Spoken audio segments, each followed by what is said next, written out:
Greetings from North Cascades National Park. Look at this beautiful sign. It is awesome. That is not real snow, but it sure looks like it. National Park Service did a great job with this sign, that's for sure. You're thinking, where is North Cascades National Park, right? Well, it's at about 48 degrees and 49 minutes, 58 seconds north, 121-ish degrees west. Of course, that means a lot to you, right? Well, basically, it's real close to Canada up in the state of Washington. So I'm pretty dang close to Canada. I can hear the hockey from here. I can smell the maple syrup. I'm excited about checking out the park. Let's do this. I made it to the New Halem Visitor Center. I'm getting ready to go on a hike. It's going to be a tough one, apparently. As you can see, 300 feet long. Whew. Elevation, and look at that, 5 feet. I don't know if I'm going to make it, but we'll see. Greetings, I made it to the end of the hike. It took me at least 1 minute. It was tough. As you can see here, beautiful cloud-covered peaks back here, unfortunately. Hopefully the clouds clear out because I really want to see the awesome mountains around here. We're at an elevation of about 500 feet. These peaks go up to like 7,000 to 8,000 feet, so the vertical gain is definitely impressive. There are 312 glaciers in North Cascades National Park. That makes it the most glaciated national park in the lower 48. What is this thing called a glacier? I'm glad this guy asked. Well, a glacier is a huge amount of ice that slowly moves. How does it form?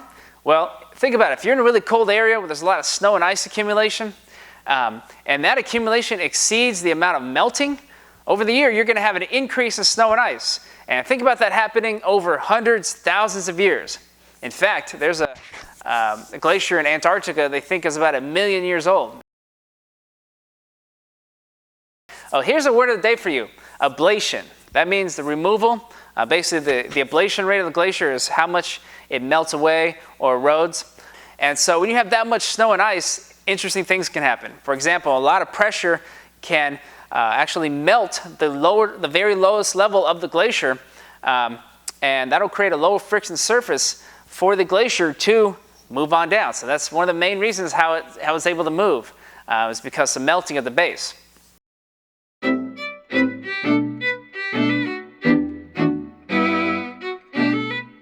Also, the glacier can do some interesting things to the landscapes around there. For example, they can create a U-shaped valley. Yosemite Valley is a beautiful example. If you have a big amount of ice in there, it can widen the valley and create a nice U, a glacial trough, as they call it. A lot of that pressure can create some glacial ice. Beautiful glacial ice. It has a nice blue color.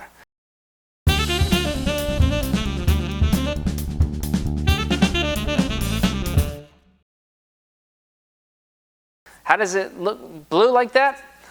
First of all, a lot of the air bubbles in that ice have been squeezed out, and so oftentimes we see ice and snow as white. That's largely because of the air bubbles in there, but they've been pushed out of there.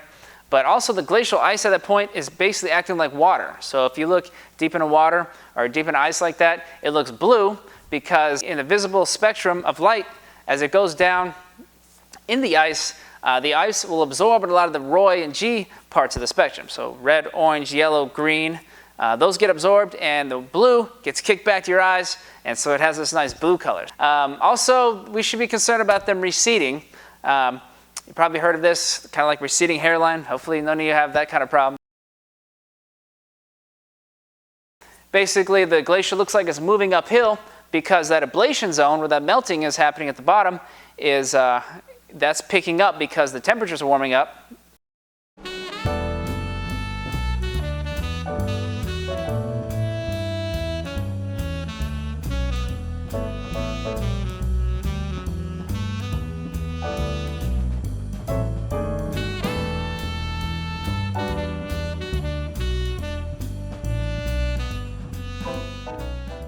Hopefully you guys will have a chance to see some sometime because they're really fascinating, interesting, and hopefully I'll get to see some here at North Cascades. Now it's time for me to head back this 1 minute hike. Hopefully I'll make it.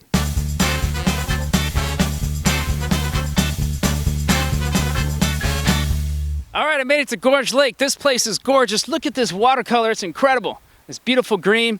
It gets that color from the glaciers. When the glaciers kind of like rub against the bedrock, kicks out some silt and stuff, and you get this stuff called glacial flour. and it affects the water color. It makes it really beautiful. Sometimes it's awesome green, sometimes like more of a turquoise. But yeah, I love glacial water, really cool.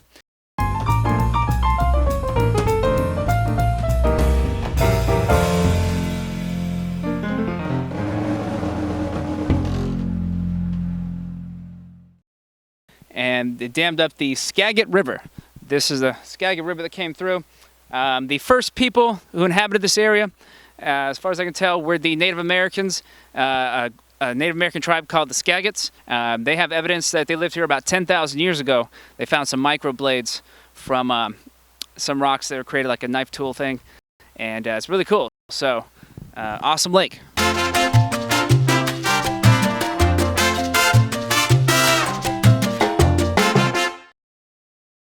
Holy cow, this place is awesome. Diablo Lake. Diablo, of course, is Spanish for the devil. There's nothing devilish about this. Look at this watercolor, it's beautiful green. The glacial flower is definitely affecting it.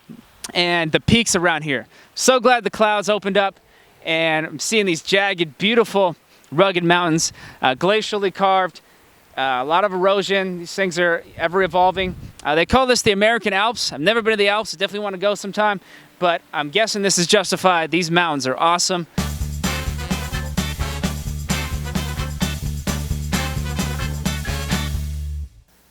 So one of the things that's cool about this view is that you can see where the Thunder Lake Fault comes through.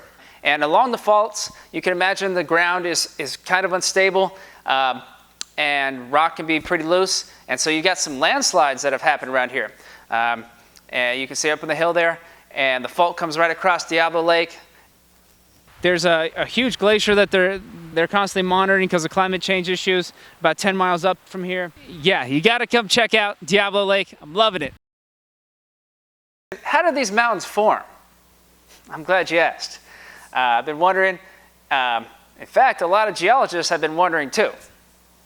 It says on the National Park Service website, the geology of this area is one of the most complex and least understood areas of North America. So it doesn't give us a lot of confidence, but they do know some stuff. And one of the things they realize is that a lot of the formations around here were caused by terrain accretion. You think of terrain like these mountains, they have terrain, but it's a different terrain. It's Terrane.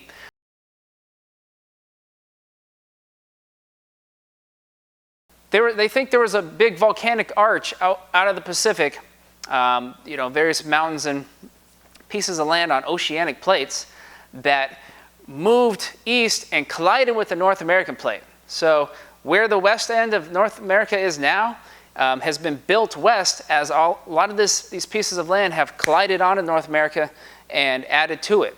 And chaos ensued, mountains were formed, magma was formed, and also faults were created.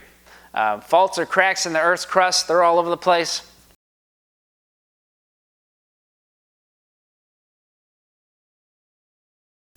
And there are three major faults here in the North Cascades. They're lateral strike slip faults, meaning the land blocks next to each other are moving side to side as opposed to up and down. And the Straight Creek Fault here, it's shown that it's actually been shifted 63 miles north and south. So that's pretty interesting, that's for sure. And the final contributor to the awesomeness of North Cascades was the last ice age. About 26,000 to 13,000 years ago, the Cordilleran ice sheet was a big player in how this land was formed. It came down from Canada,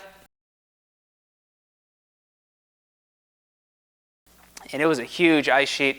It actually went down in the Puget Sound where Seattle is, and the whole Puget Sound was covered by 1,000 meters high of ice. So next time you're in Seattle, think about that. That's crazy. There was 1,000 meters of ice above me. And it would kind of go back and forth over, warmer periods. It would retreat, colder periods would come down, basically shaping the land around here. Eventually it retreated, and it really carved out some awesome valleys. Some beautiful U-shaped valleys, glacial troughs, and created some other basins where awesome lakes were formed. And also there was a lot of water flow from it that contributed to erosion as well. So glacier, the last ice age, and glaciation played a big role in shaping the beauty of North Cascades. Greetings, I'm at the overlook of Ross Lake. Beautiful view. I'm in Washington, so I figured I should eat an apple. Yeah, having the apple. Also, cricket chips. These chips are actually made from crickets. I've eaten 3 crickets so far. Concerned if I eat any more, I might start chirping. Wow, that is nice. Pun intended. Literally, that rock is called nice. It's a German word for sparkly or bright. What we're looking at here is some cool stuff. This is the foundation of the North Cascades, and this rock is old. It is about 100 million years old. It's some ancient stuff. And we're looking at rock that was buried about 24 kilometers underground. Now, that's a lot of heat and pressure, as you can imagine, that could build up on rock like that. And so this is metamorphic rock. So it used to be something else. This was granite and sandstone, but with the amount of pressure on it, it metamorphosed, nice word, huh, into gneiss. So became something else, and then about 40 million years ago, you can see a couple of streaks in there, that white stuff. That's some feldspar and some quartz that got in there. And so yeah, we're looking back in time quite a ways, that's for sure. That's nice. It's easy to take roads for granted. You're driving through the mountains, you're not really thinking about the amount of time and effort it took to build a road through like crazy rugged country like this. But back in the day too. But these guys were determined, took them a long time, blasting rock and figuring it out. But 1972, this road finally opened. Big ups to the people who made it happen. I'm here at Washington Pass. This is the highest point of the road around here. It is awesome, freaking beautiful. It's over 5,400 feet above sea level, 1,669 meters. I wish the U.S. would go over to the metric system. But anyway, incredible view. Jagged rocks, rugged country. I say this is some of the most rugged country in the U.S., and yeah, it makes sense. Glaciers definitely did their work on this. Huge glacier came through this valley, made this beautiful, awesome stuff. A little chillier up here. As it goes, you go high in the atmosphere, you encounter low atmospheric pressure, temperature goes down. Remember that whole Pivnert thing from chemistry class? So what is this awesome looking mountain behind me? Folks, that is Liberty Bell Mountain. It is really cool looking. People come from all over to take a look at it, but it's also really famous for rock climbing. As you can imagine, that would be a great challenge for climbing. Maybe I'll do it someday, that'd be sweet. But yeah, that is a big area of granite. And it's all part of the Golden Horn batholith. You're like, what? Batholith? So remember, oceanic plates subducting under the North American plate here, going down where it's hot, gets melted, magma's formed.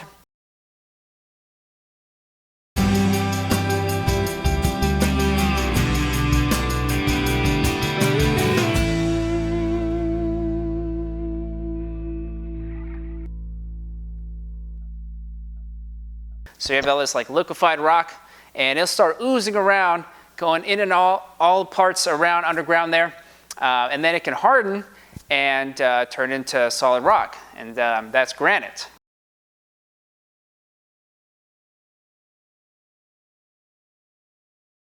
At that point, it's igneous rock because cooled magma is igneous rock. So now we have intruded igneous rock or intrusive igneous rock. And there you go, that's a batholith. So Liberty Bell Mountain is part of the Golden Horn batholith, and it is awesome. Now, one of the interesting things about the North Cascades is the weather. There's a lot of precipitation that falls here at the North Cascades. On average, something like 100 inches of rain and melted snow. A lot of snow. This is one of the snowiest places on Earth, apparently. They get like 400 to 600 inches of snow around here. Ridiculous. In fact, the Mount Baker ski area nearby recorded the most amount of snowfall in a year. 1998 to 1999 was a big year for those guys. They hit 95 feet for the year. It's over 1,100 inches. That's crazy. And another interesting thing is that there's a big rain shadow effect to the east of here. So while there's like 100 inches of precip a year here, there's only about 20, 30 that they get down east of the Cascades. Well, this whole Pacific Northwest area gets a lot of precipitation. Very northern California up into British Columbia. And so why is that? Well, first of all, we're close to the Pacific Ocean, right? There's plenty of moisture not far from here. But also, it's a good latitude for it. There's a lot of storms that kind of come through this area. And that's largely because of the Aleutian low that sets up the northern Pacific up towards Alaska. It's a semi-permanent low-pressure area with a lot of storms that come out of there, and they're directed right into this latitude.